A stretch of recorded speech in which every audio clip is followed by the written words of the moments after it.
قسم ہے اس روشن کتاب کی. اس روشن کتاب سے مراد قرآن بھی ہو سکتا ہے اور لوح محفوظ بھی، کیونکہ قرآن حکیم اسی لوح محفوظ کا حصہ ہے. اِنَّا جَعَلْنَاهُ قُرْآنًا عَرَبِيًّا، بے شک ہم نے قرآن کو اتارا ہے عربی زبان کے اندر، عربی بنا دیا ہے اس کو.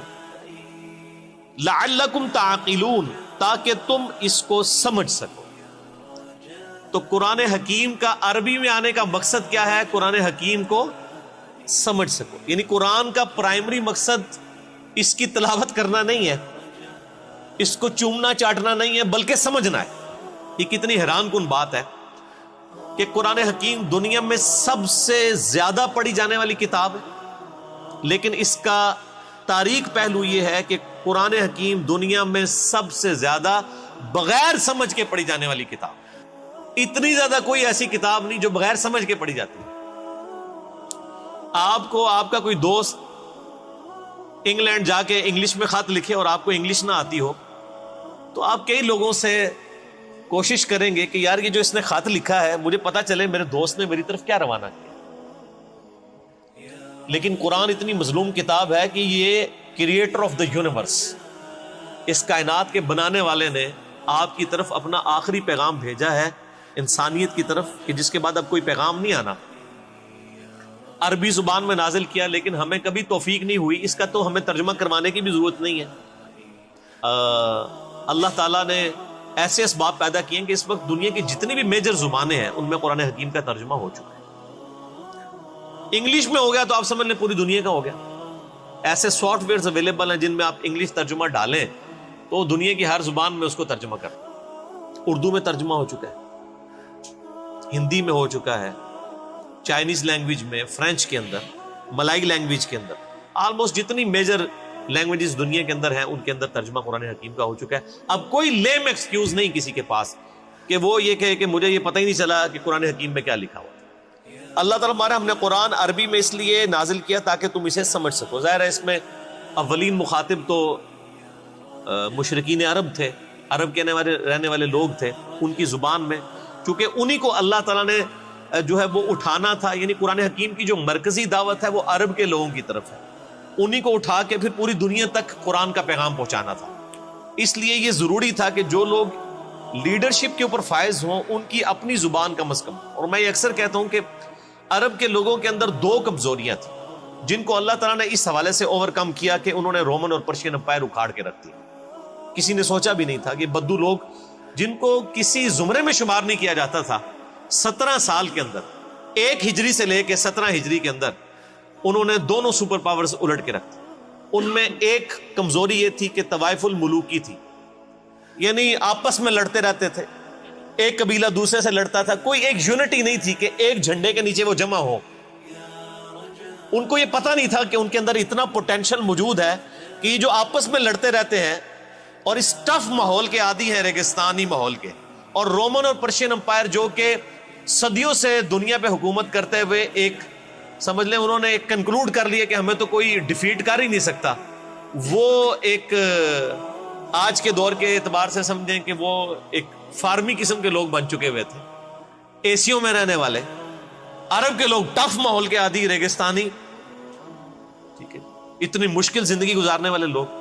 لیکن کمزوری یہ تھی کہ طوائف الملوکی تھی. اگر کوئی ایک شخص ایسا ان میں مبعوث ہوتا جو ان کو ایک جھنڈے کے نیچے جمع کر دیتا تو وہ سارے لوگ، اتنے ٹف ماحول کے عادی لوگ، وہ اس قابل تھے کہ وہ رومن اور پرشین امپائر کو الٹ سکتے تھے. اور وہ اللہ تعالیٰ نے اپنا پیغمبر ان میں مبعوث کر دیا صلی اللہ علیہ وآلہ وسلم. دوسری ان کے اندر خامی تھی کہ وہ امی تھے، ان پڑھ، جاہل، اجڈ.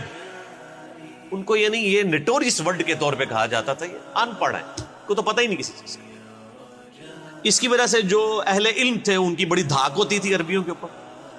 جو عرب کے یہود تھے وہ امیین کو اسی چیز کے ٹانٹ کرتے تھے، تم تو ان پڑھ جاہل لوگ ہو، تمہیں تو علم پتہ نہیں، ہم تو کتاب ہیں، ہم اہل کتاب ہیں، کتابوں والے ہیں. اللہ تعالیٰ نے ان کو کتاب پھر ایسی دے دی جو ان امیین کی اپنی زبان میں تھی. اب مجھے بتائیں، جو شخص سورۃ البقرہ، سورہ آل عمران، سورۃ المائدہ، سورہ نساء، یہ 4 سورتیں پڑھ لے، دنیا کا کوئی پادری چاہے وہ یہودی ہو یا عیسائی وہ ان کا مقابلہ کر سکتا تھا. جو سورۃ الانعام پڑھ لے, جو ہے وہ سورہ روم پڑھ لے, سورہ قاف پڑھ لے, دنیا کوئی آج کا بھی بڑے سے بڑا ایتھیسٹ دلائل میں اس کا مقابلہ نہیں کر سکتا. اور ان امیین کو ان کی زبان کے اندر, عربی زبان کے اندر اللہ تعالیٰ نے کتاب دے دی. پھر آپ دیکھیں نا انہوں نے کس طرح اکھاڑ کے رکھ دیے سب. علم کے میدان میں بھی کس لیول پہ وہ گئے کہ ان کا مقابلہ نہیں کر سکتا تھا. اور اسلحہ نہیں تھا, جذبہ تھا, ایمان تھا, یونٹی تھی. رومن اور پرشین امپائر کے اسلحے انہوں نے انہی سے لوٹ کے ان کی امپائرز کو الٹ کے رکھ دیا ود ان 17 ایئرس. یہ بہت بڑا انقلاب ہے. اور یہ انقلاب اگر آپ نے دیکھنا ہے نا, یہ آپ کو کتابوں میں نہیں ملے گا, نہ مولویوں کی تقریروں میں ملے گا. اس کے لیے آپ کو عمر سیریز دیکھنی پڑے گی.